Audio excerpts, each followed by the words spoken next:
Muy buenas, soy Óscar Pazos, coordinador de Vox aquí en Marín, y me encuentro hoy enfrente de los terrenos de Urbaser, donde quiere hacer un aparcadero, un lavadero, más un punto limpio para la zona de Marín, donde los vecinos montaron una plataforma que están totalmente en contra.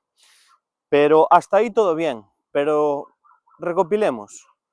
Hace cuestiones de unas semanas los vecinos hicieron una manifestación enfrente del ayuntamiento. Os dejo por aquí una foto para que miréis.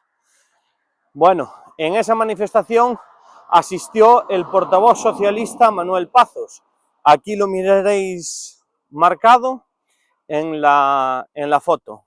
Bueno, pero eso no es lo más extraño. Lo más extraño es lo que dice en un pleno, que os dejo aquí el vídeo.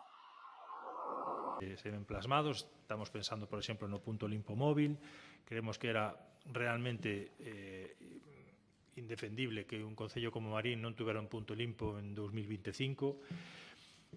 Ainda sendo móvil vai a ser útil, que non quere decir que non se poda mellorar, e despois agardamos poder ver a parcela que a empresa ten en Pardavila funcionando e operativa para, ofrecer mellores posibilidades á empresa e o servicio tamén para o sistema de recollida, non? Porque, bueno, pois ali están plantexadas unha serie de actuacións interesantes que creemos necesario que salga adiante, non?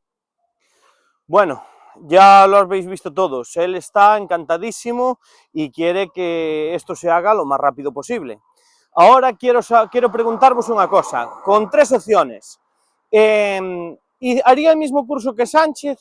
Entonces, la respuesta de él, ¿qué será? A, ¿es un bulo de la ultraderecha? B, ¿es un cambio de opinión? O C, todos son una panda de mentirosos y ladrones, desde el más grande hasta el más pequeño. Yo creo que quedó retratado el señor Manuel Pazos aquí en Marín, y nada, ya sabéis que desde Vox seguimos labrando un futuro.